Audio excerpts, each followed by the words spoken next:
Deuxième profession est ba comédien Maman Sarah mondia ba artiste et comédien Bouzo ba Isa Makasi. Je suis tellement déçu Makasi dans comportement ya ba comédien.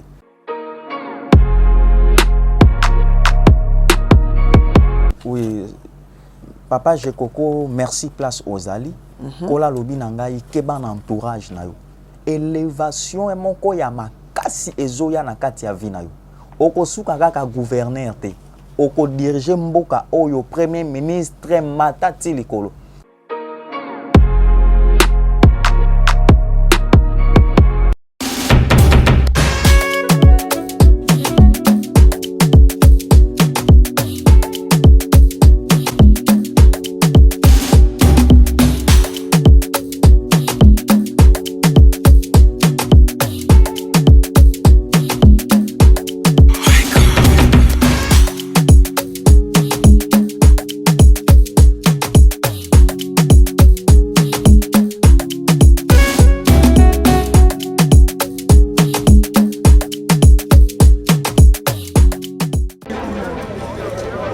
Après un long moment des auditions, voici le moment des quotidiennes.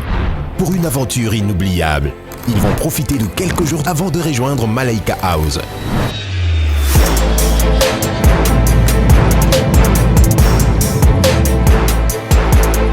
Les 60 talents de Madjabou Talent posent leurs valises à Zanzibar, sur des magnifiques plages, une vie de rêve, dans un hôtel face à l'océan. Contre toute attente, nos talents feront face à de nombreuses surprises. Désormais, ne manquez pas les quotidiennes de Madjabou Talent à Zanzibar sur YouTube et nos chaînes partenaires.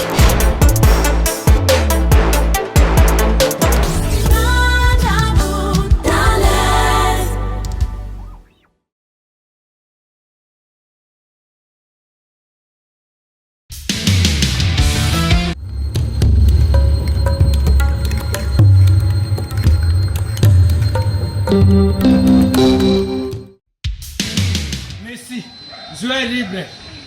Donc, c'est que la comité, vous signez contrat dans l'AI. Mais pour vous, mon bien, vous avez la chaîne Moko, Sarato TV. Vous abonnez, vous avez contrat dans l'AI, vous avez signé la Baxa. Nous avons 10, il y a équipe. Nous avons Suisse, il y a Messi. Il y a surtout, il y a Barcelone, il y a le monde entier. On va dire la femme, non, mais dans le monde entier. Tous abonnés, na Sarato TV. Bunde boumona contrat na ngai. Merci à Ken.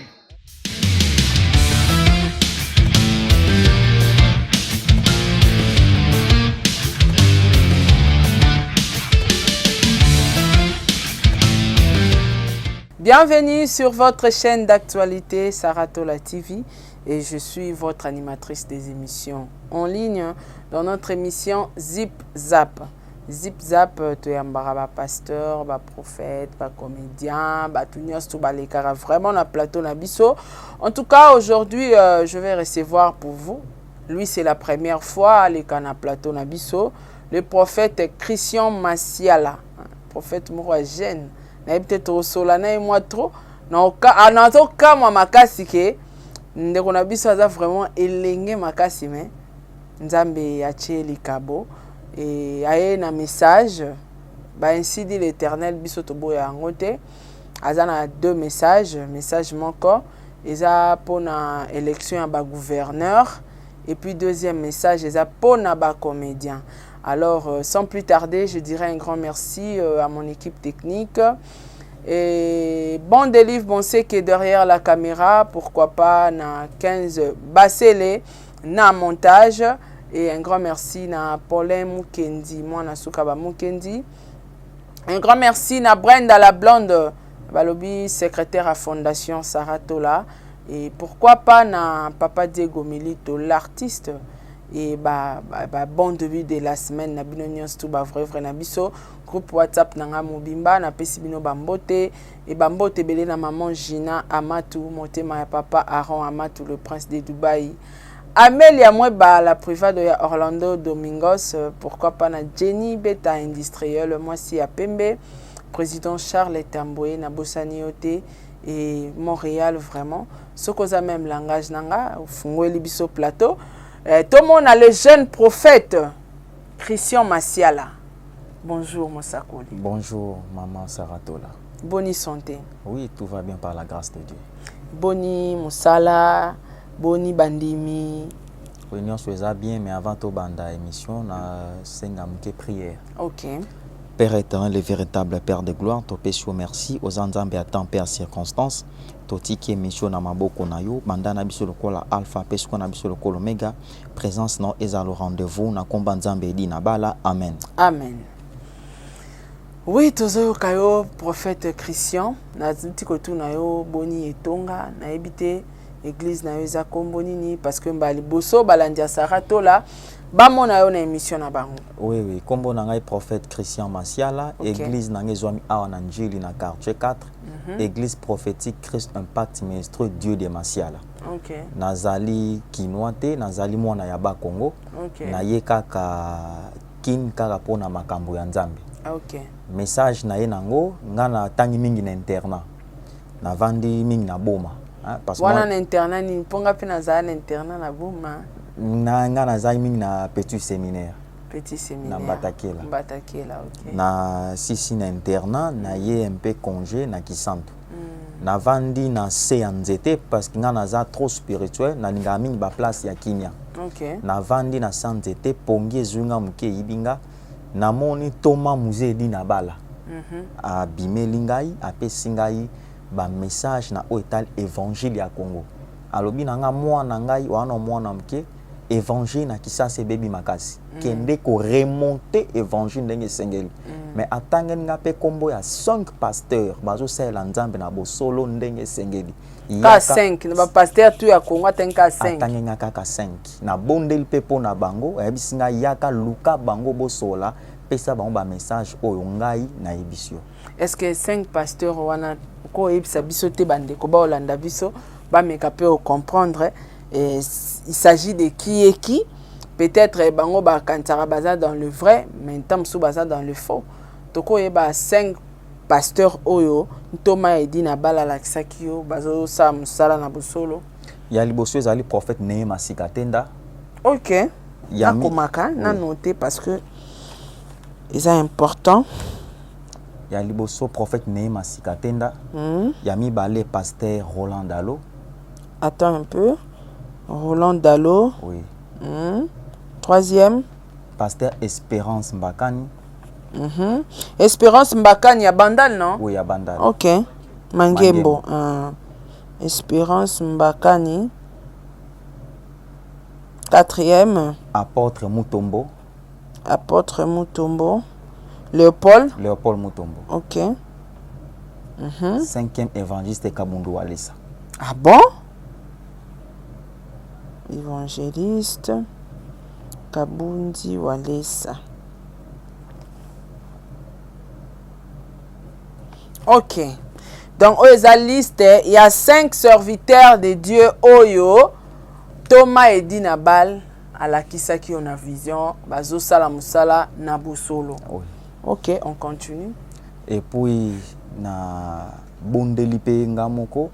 Na yepe awa na bandi pe évangélisation na bandi pe ministère ti nazo lekape na ba média. Donc yo banda ministère ezwa na sanzete, c'est comme ça. Non, je suis ngana komi prophète, je suis né prophète. Donc obotama Mosakoli. Oui. Donc na bandi magamba nzambe bomwana. OK. Oui.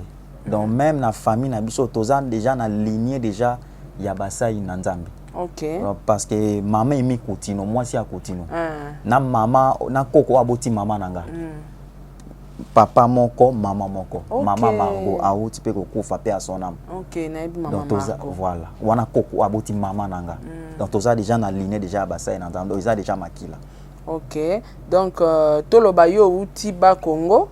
Oye Kishasa précisément pour un message au Thomas a dit na bala pesa kio. Thomas a dit na bala pesinga manto alobi nanga makambu nyonso oya sala. Ba miracle nyonso oya sala atiango kati na ngai. OK. Zaki na vision. Oui, zaki na vision. OK. Yango moni on s'est décidé au chama kolope awa na Kishasa. Oui, oui. OK. Et bando ye na Kishasa est-ce que so sali déjà construction et à temple de Dieu est-ce que nini déjà so sali bando ye a o s'installer a to ye kaka mission et puis okozonga na s'installer nyonso a na ende ko bongisa évangile o ebebi na ville ya Kinshasa na s'installer déjà makambo nyonso a. Ah donc bato ba ko bebi évangile à Nzambe. Oui. Yo za lokola moko parmi ba 5 ba ko sala na bosolo na Congo ba ko sala musala na bosolo oza parmi bango o sko Nzambe atindi oya ko dénoncer bango en fait. Oui, oui. OK, tozo yo kayo papa Christian Masiala. Donc continuez les biso message. C'est un peu ça moi message o na yaki nango mais mutu o Nzambe atindi alobaka na maloba kaka ya nzoto te. Alobaka na maloba ya molimo. OK. Tokozwa mukie na mokanda ya Jean chapitre 3 verset Jean chapitre 34. 3 verset 34. Jean chapitre 3 verset 34. Totangelo bini kuna. Car celui que Dieu a envoyé dit des paroles de Dieu parce que Dieu ne lui donne pas l'esprit avec mesure. Mutu o Nzamba tindi aloba na maloba. Maloba o ya koloba net malkam o na uti koloba eza ata âge na ngate. Ezo ezaya ata ko pezi ata na niveau na ngate. Okay. Donc c'est un ce ndiango Nzamba alobi na mokanda na mutu Nzamba tindi aloba na maloba. Makamu suto ko ikosola nayo et à makambu ya musunité, mais à makambu ya molimo. Parce que moi je suis trop spirituel. OK. C'est un peu ça. Jean combien? 3? Jean chapitre 3 verset 34. 34. Oui. OK. Olobi na biso za na deux messages.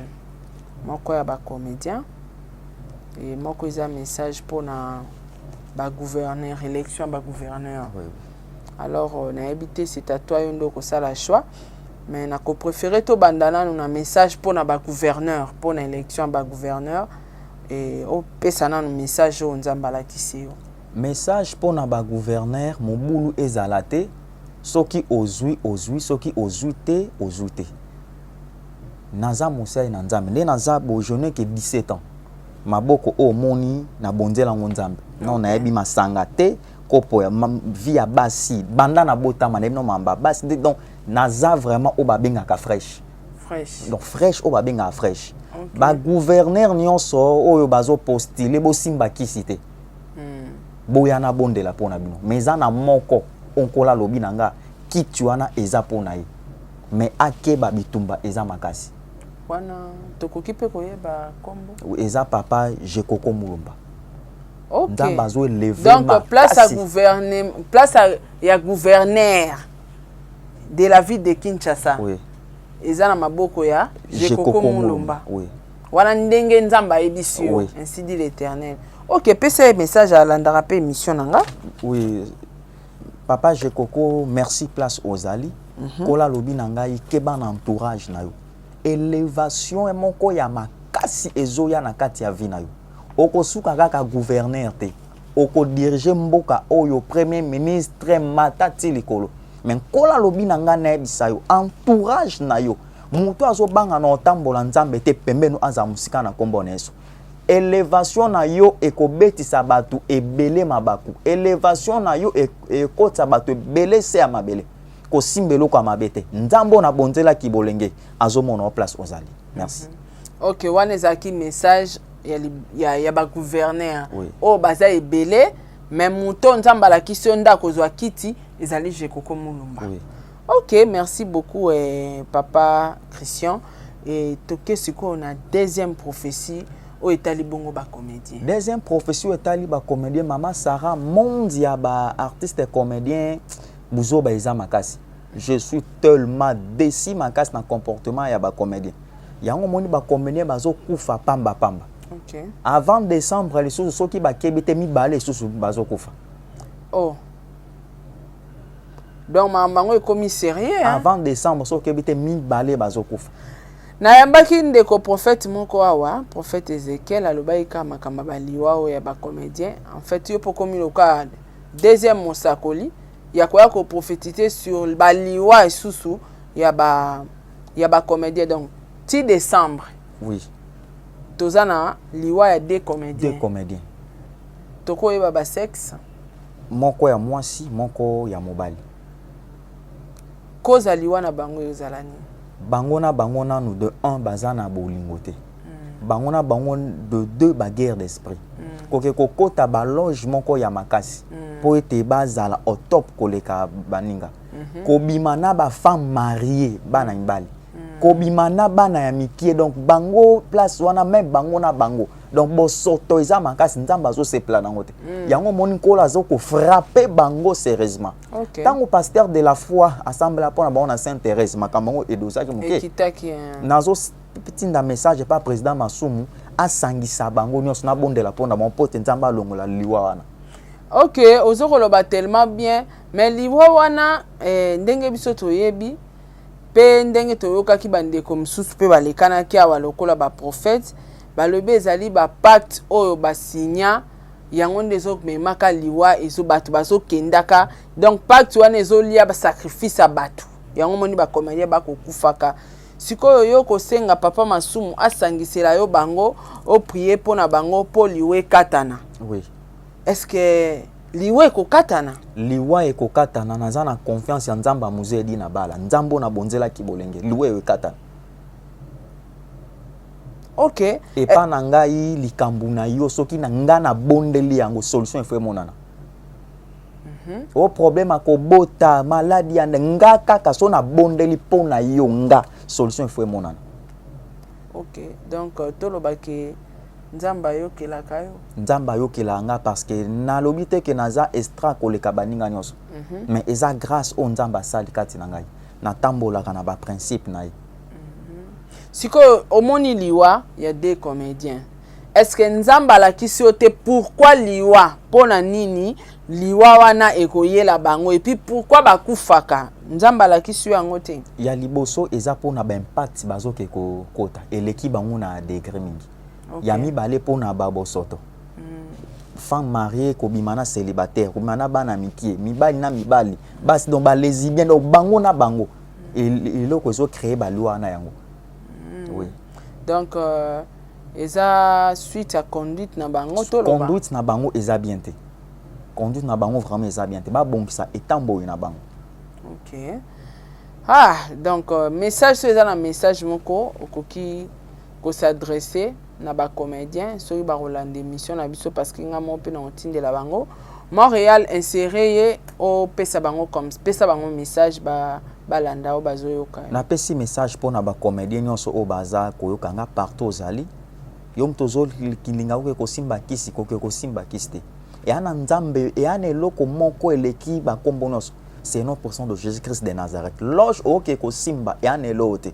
Kisi oke ko simba pona succès. Mutape sa succès na sa mokili o infiniment succès libela eza kombo na Yesu Masia. Ko simba kisite nzambo na bonzela ki bolenge azo itala bino ba artiste batu oyo pe ba renia na sa mokili oyo ba simba sultani ya nzambe ta yo pe il faut o renier pe o dominer kana théâtre non zo sala malembe nzambe na nga okota makambo na o. Amen. Amen. Donc voilà, merci beaucoup prophète Christian Masiala na ebité.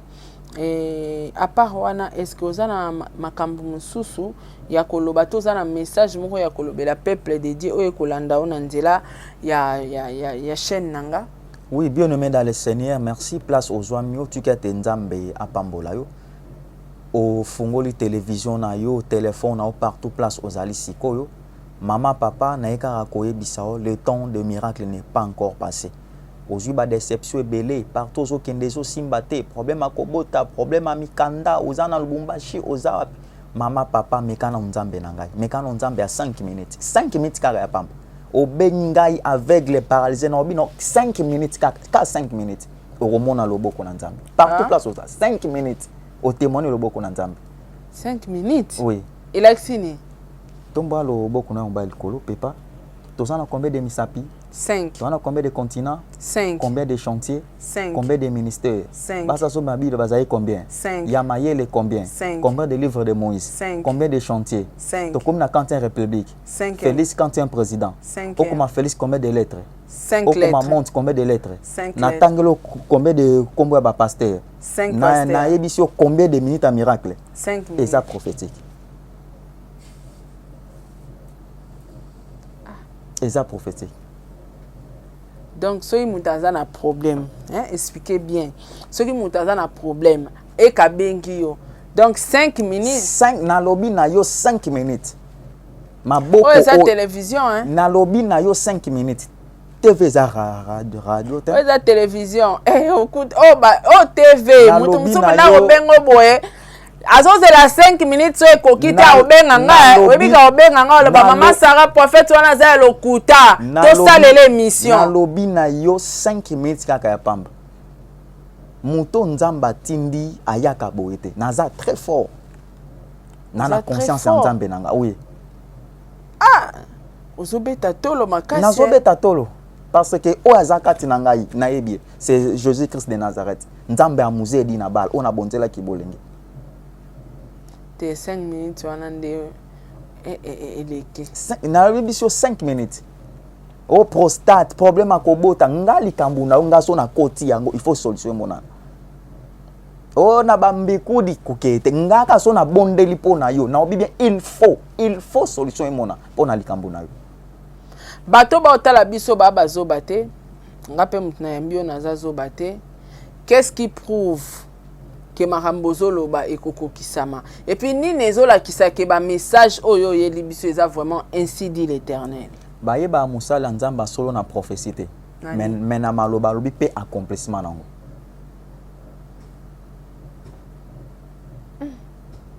Accomplissement nango donc tozela Jekoko Mulumba gouverneur. Oui. Loba ke ba triqué te. Basala ba mafia na bango te. Mais so pena ba ke na norme arozwa kiti wana. Mais ngana yebi soki nzambe eza ainsi dit l'Éternel ata bato basali mafia. Et à volonté nzambe changera te. Yango na lobaki na ebandelia wake kiti wana eza ya ye. Mais akeba na entourage na eza bien te.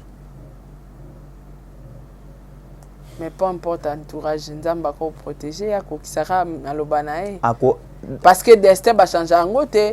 Son nzamba loba ke yo ozalara wana ata batu babundisi ata ba chede yo ba poison ozara place wana parce que nzambe mtaloba ki. Ako protéger te a protéger déjà. Pona na butu nyonso yo nazo bondela makasi pona bango nyonso. Donc prophète Christian nga tchara batu ne preuve. Oui. Bato ba rolanda yo to s'attendre na Jekoko Mulumba gouverneur ya Kinshasa. Ya Kinshasa. Vice-gouverneur ya Kinshasa. Vice ou bien gouverneur? Vice-gouverneur ya Kinshasa. Vice-gouverneur ya ville ya Kinshasa. Oui. Mais na poste wana kosala ta 10 ans te. Aromatation makasi. Pas comment? Premier ministre mbala moko. Ok, télévision et radio, tu as dit que bandeko ba ozonga na émission na biso oyo. Et pour na liwa sko ya ba comédien. Pour na liwa ya ba comédien. Ni nezo confirmer. Na sengi na papa Masumu asangisa bango nyonso. Na bondela pona bango liwa na elongwa. Et so papa Masumu asangisi bango te. Wana e talinga été ainsi dit l'Éternel ngai déjà na lobby le roi prophète aider pour toutes les nations. Donc tous les rati des sombres des comédiens ba okufa. Oui. Moi Simoko Mobali moko. Ah. Prophète Christian. Église obeza na Masina. Église eza na Njili na quartier 4. Pesa adresse. Église eza na Njili na quartier 4 avenue Kizoudé numéro 19. Référence école Bosom. Wana kana tamuke oye de jo sali pene église. Mutu oyo azana eloko ya nzambe ya força te mama. Ngai place oyo ata soka na bande église une semaine nga na força mambu ta. Ba plein bala moko. Nzoto o moni ya mukie o maladi ta. Baluzizi la air nyonso ba mangengenge air nyonso. Ebolika nonga na kota ngo simba te. Ebonga mona tele ma full e ya te poani. Biso ba full to ebi bato basala ba full wana ka ba kutino ba kutino ba Denis Lesi. Nani? Oh. T'es pasteur Denis Lesi. Abeta martiro so 3 fois. Kutino ça va papa nanga tout le respect. Kombwana tangi bon aza grand ya mboka o mena marambu ya lelo kotanga su kombwana te. Te men marambu Denis Lesi asali na mboko yo sala ngote ko boyete quand même. Wana eza le passé total ande lelo. Kasatiki histoire lelo est-ce que yoso beti ata triomphal au côté stade te mettre tu ata libanda triomphal ngo atiki on na ndenge ya bientôt ya mabe papa nanga kutino atiki na ndenge ya bien ye atiki on na ndenge ya bien to ya mabe te me yondo ko expliquer biso parce que biso ebika za musai na nzambe bon wana eza vie privée na ye mais naza desi na comportement na ye kaka ye soki pasteur warrior soki warrior kaka ye mutu ba musicien kaka ye mutu ya bilamba kaka ye nani manager so ya fille nani moi si ya pasteur Mike Kalamba je suis déçu fille wana pe peniel soit continuer kaka ko s'adresser pas Mike Kalamba kalami te obela liboma na obi lokanga nzambe papa tchai caméra azo lancer message na peniel nga na lobi na yo soki ozo meka kaka ko salir ministère ya Mike Kalamba basaka na basai na nzambe te okokota sa mabele okobela liboma évangile eza pasi mama banda ko sala ba kabali na ye nyonso ye na manager na ye croyant que Mike Kalamba ya koleka a répondre bango non Mike Kalamba aza musai na nzambe a force raté na yebiso Mike Kalamba place ozali zala na kimia mabolongo na kana se baloba mabe na yo ba finga mais bakuta yo na mabe wana te fi wana aleka na télévision aloba ba makambu ya Mike Kalamba toyoka mais soki Mike aleki na télévision aloba pe ba bêtise ya fi wana se na ebité zala somo ayibi ata ko nika bilamba te ayibi ata ko lamba te ayibi ye pas na ba erreur na ebele. Oh, Mike a couvert. Oui. Mike Kalamba est vraiment moment aux autres traversés dans le sambo pasteur Mike Kalamba. As un grand frère vraiment, nazo soutenir na balo sambo. OK. Mais na makambu ya nzambe même prochainement so na plateau combat no tangi wana et donc nazo comprendre. Donc asili déjà ma pasteur. Oui, as un grand frère aza kulutu mais na makambu o lingi to tangi sous pasteur. Ah non. Position na yé nazo e bangote. Bon, na spiritualité aux spirituels. Tala no denile sinaninga spiritualité et ça so état d'âme denile. Via bunzela mabe à côté zamba. Donc vie il faut tika Bible. Ah? Vie non so solo. As un grand frère oui mais vie il faut tika Bible, il faut boire la Bible. Via bunzela mabe. Mabe ya mabe. Donc ya kuku pena onyo so sala mabe bim na poisa. Ba martyr wana oyo zolo bana ba triomphal ko ba ngelo ta na peso kaka inane na kisasa oyo inane wana pona nani pona ngai obeta martyr oh lo côté ba musicien ko ba ko kasuma ba musicien na ebisio maboko oyo isima no nzoto ya mwasi te na confiance en nzambe edi na bala bando bota mama na ngai ebo mama nazolo bango na non lo bango Nazaka na 17 au monde moninga bo je n'ai que 17 ans oui mineur naza na 17 ans pasteur mineur na biso naza na 17 ans nazaka na 17 ans maboko oyo kopa masanga te nzota mwate donc soki na bondeli pona yo il faut na obi bien il faut esimba martyr y a problème te bo pesanga ka ina pio inane pesanga inane triomphal pesanga inane et ça problème te so ito sali descente l'église notre monde va plein quand même plein et pas na ngai na betela ngo tolote nzambe nda tindela nga ba ngai biso na mama nzambe nga na force ate pe en plus ya mi balenga na église na nga condition na ngai zalaka ko ya na église pour na prophétie te ko ya pe na église pour na miracle te prophétie miracle ekoleka mais zala mundim ozan assis na parole ya Dieu parce que la Bible me dit la vraie prophétie c'est la parole de Dieu. Liloba nzambe de yango des vraies prophéties na vie na yo pe ko kanga pe bat bando kite ya na distraction inutile vie ezo simbate mobali ya salionite fungola la Bible il est écrit l'homme qui quittera ses parents à s'attacher na moi si Seigneur ndenga tina 40 ans nazo balate il est écrit multipliez-vous ndenga nazo bota siko tolo ba yo bala no te kasi nga bon nakobala soki nkolo are nga maman Sarah je vous ai dit nga naza trop spirituel naza trop spirituel kasi ozapenda trop spirituel yango ndelo kopinanga na vandi wana yango na tuni est-ce que un jour okobala nakobala soki na yoki mungongo ya nzambe parce que ba erreur ba koluto bazokuta nango ya ba divorce ya ba makambo ebele est-ce que bige basi ya poto pe ba Holanda o baza pe bele bana mibali te webite que peut-être ko ya pe na tentation te ngai tentation ana waka moto bon naza mutu mais naza trop spirituel donc tango zo na enga de na comme na 5 oui siko batu ba utala biso pe bazaka na ba doute makasi yo bisi biso 5 minutes bon toza pe belé art nango azana ba problème nzambe na ngai na ngwaza na problème azo atikotak atanga monde na vandia prophétie atikotak na zwatango parce que batu ba otala biso ba bata batember ça na bande pa na yo ay banda ta pa nanga likola mutu na onde to sono bona omona arc-en-ciel signe ya arc-en-ciel eza signe ya fin ya combat ya mi baye na maboko no na mono zotanga de bible na tay na to non kola zo sanga na bengo servant de l'éternel nzamba bande ko utiliser mingi na do en songe ndoto pe a vision oza mama moko soko lalo loti comme et ça la makaka ndengo loti mais tout ces derniers temps ce n'est plus pareil ozo lala oloto okanga so bandoto note kola lobi na ngana so mata vie de prière na makasi et loko zo bomo na vie ya mutema malamu olingi batu mingi na vie na yo mais batu yo olingi bazamba un grand peu ba irreconnaissant na tay na simano na moni batu ebele na tout nzambe batu wana mona ba adversaire to banguna na eto nani kola lobi nanga batu wana eza charge oyo za nango na sima toute vérité n'est pas bonne dit makam surtout au sol en huis clos tikotak musakanaka musakanaka bon délivre musakanaka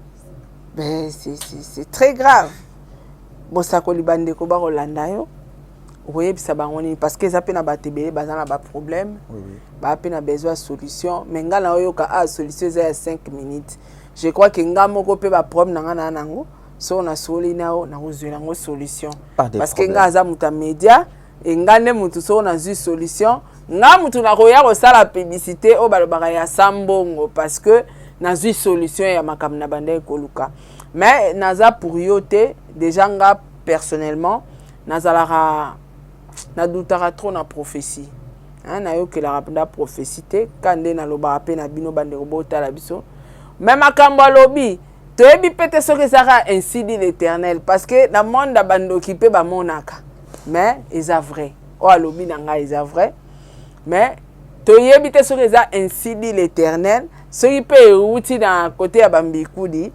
toyebi te nayebi te okoyebisa bana nzambe nini parce que lelo oyo prophétie ezalaka kaka mpona baserviteur de Dieu te bambikudi mpe bakoma baprophète. Oui oza na raison maman oza na raison mais bato bazotala biso il y a aussi des intellectuels nga nayebi ndako nganga te nayebi loge te eloko te kisi na nga na simba liloba na nzambe kisi na nga na simba balngomba baluzizila bamangenge ba retraite tongo midi poko nazo ko s'adresser na monoko na nga mboka bapangi ya monde ya Congo central bapangi ya monde ya Poto partout place benukele ya ke mwana benu soutenir tete ya tete ministère ya zole ba problème nyonso ngeke na yao kukota ndako nganga ve kubokila ba fétigère ve ya ke na nzambi mosi nzambe ina umepesa jeunesse a monde Seigneur Jésus Christ bokila munu kaka numéro nge mon numéro amu ya ke numéro ya solution ensemble na ba problème a kubuta problème ya mikanda problème ya nini mo bakana metina nge na enjo problème ya kisalu kwaku na gouvernement musala ozolingo na poste olinga ka otikala wana na kobondela po na poste wana etikala papa na bureau na bureau no place ozali ni no ya mobile telemaka te ko tanu banda kwa nganga te na obondela ka po no ekotelema mbala moko na yebike ba science na ekota okota meza problème te na kobondela po no mukongo esimbaka sute oteka bana yaka ko ka sonte même en huis clos benga mama Sara na koya na bondela po no omona tikotak na kombona yesu takunde obina bato ba papa o bazara ba sexe na bango baze belé bazovanda kana banda kuboye mabale ezokufa basi na bomba komo bima libanda bakomo bima na ba chauffeur OK poto traitement zo simba te yaka ipa na ngana bondela pona yo omona loboko na nzambe benga ngana na téléphone en tout cas ozoloba bien eza remarque peut-être bandeko belé ya poto basalinga parce que ngane muna yambaka ba serviteur de fois bazongela biso na privé balobi boyaka kopesa message bien bobelela kalobiko nzamba kosala benganga kaka mais après comme rasoki muta bengi yo ekomi ba droit ya bambongo en tout cas nazui moi ba remarque beleza pona yote pona bato belé bato ba bien ya senga mbongo mingi ya lobara bien mais so ekomi era ba appel pesana numbongo est-ce que guérison et comment faut fouter mbongo net yelo koana e bebisi évangile yakini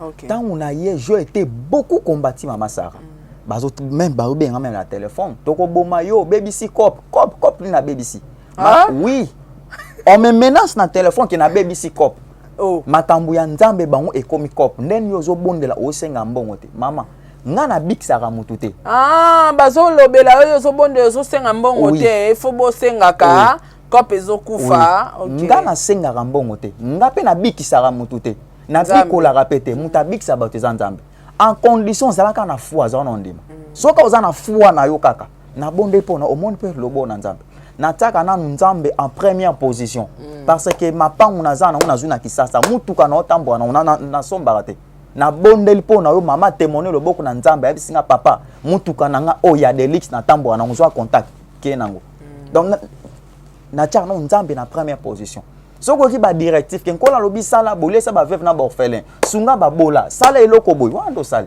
mais autant obeyinga o secrétaire ngangu na ngako ba mambwana l'église na une place dans okamba jeton non ezalate jeton non ya liboso comment jeton prophétique jamais dans l'église mususu avant que ta prophétie au futi droit ya consultation yango moni $20 ba peso jeton prophétique ali bobandi okota moko moko yango moni bazo combattre nga makasi yango po moni batebele ba ondimila sous prophétie yango moni bazo combattre nga makasi nga epana nga jeton ezalaka te o 2000 3000 te jeton na yo eza kondima na yo kota nango kaka jeton no yango wana oh avant na bonde la po non $50 $100 non wana comme escroquerie parce que grâce au nzamba tsekati nanga apesa ngango mbongo te ofele et bon po na bikisa bato na senga mbongo po nani c'est ça ba edi na bala basela nzambe bataka na mbongo liboso te basela nzambe bato nde ba pesa bango ba biloko ko pesa nde nazolanda lokolo ya bayaya pe ya ba papa ya bakoko o basela nzambe en voie normale pe na boso pe na droiture.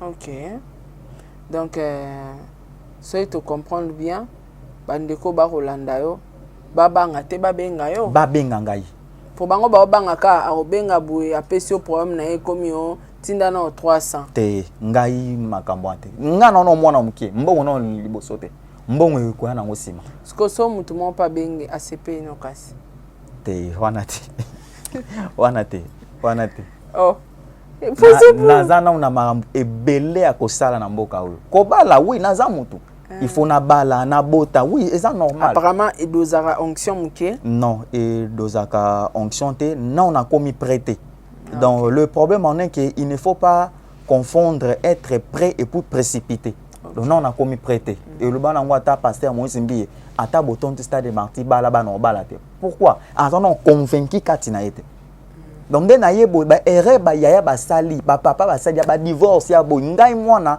ton déjà na fin déjà na zotalango ya ba selfie ono ya ba blo bizo ba ngai ekokomela ngate ezui chaku yo ndeke kosekate bon ba blo ba sex tap pour mona boy pasteur ba kangi na mwasi ba vidéo mutakala wa vraiment ezelo komoko très choquant yango pezo ki ta foi ya ba na nzambe yango ba chrétien ba komi ba incrédule ba bomi mboka o mama eza biso basai na nzambe oui vérité eza biso basai na nzambe ozoza mwana bato okende poto okende France yo mo tu na aéroport anjili ata libanda wote mapa 5 minutes hôtel mano te siko otinda mwana ngona poto na ndengeni basamba par la foi c'est pas normal l'homme donc c'est qu'il a basamba la pepo na munoko oyo zoyo kana parler la langue te ba comment ko sala ba incantation na ba invocation ba nzamba na ba na ba parler la langue mutu na yo mwana nzambe pesa me pasteur no c'était imposant ngo maboko bakomi ko yiba ba itola bato vérité na zo ba yo mo bazo combattre nga makasi nga no mwana muke na banzela na bino na nga na zate ngai droiture nanu lokoso ya mbongo te eloko te nzamba otika ngate ata na souffrance ata na passe non ça la kaka nzambe na obangelo pour ba place ozo kota oyo inile sauti kote obi ya vivara cop ne yango comme les réseaux sociaux peso espace te wana copie na yo ya wana copie wa ngana na pasteur ba copie na bango na réseaux sociaux en tout cas wana bagarre pas de problème ngana peska ka message ya nzambe bagarre na za près na tout na moi na butu na za près na moi na butu na za près yo posa suspect te suspect na za sir na nzambe na ngai ngana mu Congo OK na za sir na nzambe na nga OK. Merci beaucoup. Prophète Christian, Tolandi Opnana Boke Bignon, je crois que Mbala Soukate. Oui. Et Bananzambe Bayoki. Na habité to komi vraiment na sous émission na biso peut-être aux aki na ba makamsu sa koloba na tuni yo te okoki pe koloba okoki pe kolancer peut-être message mosusu pour na église na yo to pour na bandimi na yo to pour na bato ba kotala yo to clôturer émission na biso. Non, non, na pesika ba na nzambe merci place bazali ba na église prophétique Christ Impact Misubi de Masiala ba partenaire nanga ba maman nanga bazwa encadrer na ba conseil ba papa entourage nanga ezaka ba mikolo ba papa nanga bazwa encadrer na ba conseil na grâce au naza nango ba konze ko bondela po nanga ba intercesseur nanga église nzamba pambola bino place bozali message ezaka rapport na ministère ba soutenir kara etonga ba instrument o nyonso o kara nzamba ocho akir soutenir kara etonga pour être gloire ezonga na maboko ya nzambe. En tout cas, merci beaucoup prophète Christian Masiala. Nous sommes arrivés pratiquement à la fin de notre émission. Na habité ceux qui peuvent clôturer prière pour aussi ces émissions na biso pour nga pena clôturer émission na biso. Merci. N'importe so na ko clôturer na pesa non numéro bon na clôturer. Pesa numéro non déjà ba kochango na sewana pour na mutunyo story. Numéro nanga ya privé à téléphone au secrétaire ou avant solana na prophète il faut droit nga droit tant obé oyambi mamonga moko. Numéro ya solution lobi konayo. Numéro ya solution ba problème ozanango.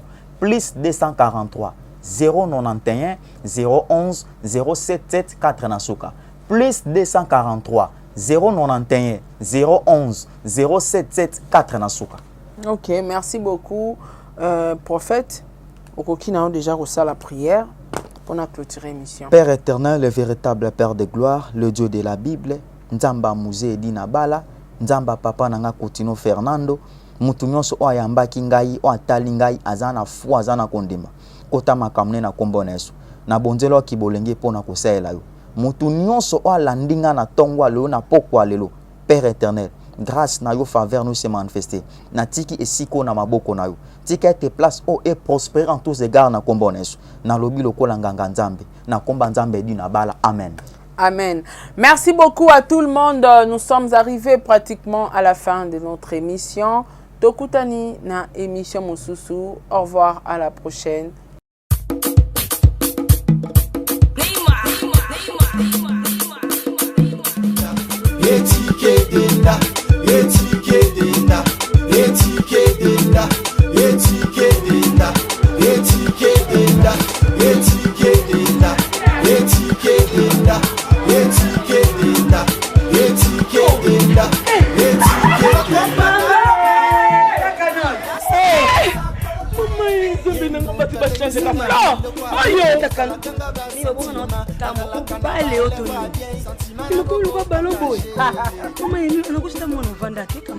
Na telema na toza awatai toza awatai ya maman Nicole Malonga donc aza partout dans le monde.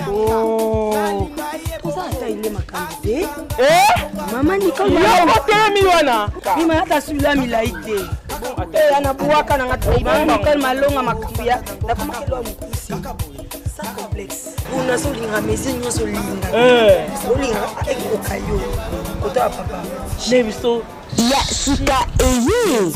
Sika Eye. Avec la nouvelle formule de la pommade Toza Awatai, une pommade à 100% satisfaction, une pommade à base de plantes naturelles, et là pour vous satisfaire bien sûr les femmes, et là pour vous mettre en valeur, pour vos agrandissements de fesses, seins, mollets et hanches, la pommade Toza Awatai est là pour vous satisfaire. Et les hommes, on ne vous a pas bien sûr oublié, la pommade Toza Awa est là pour vos agrandissements et allongements de pénis. Nous sommes sur www.tozaawatai.com.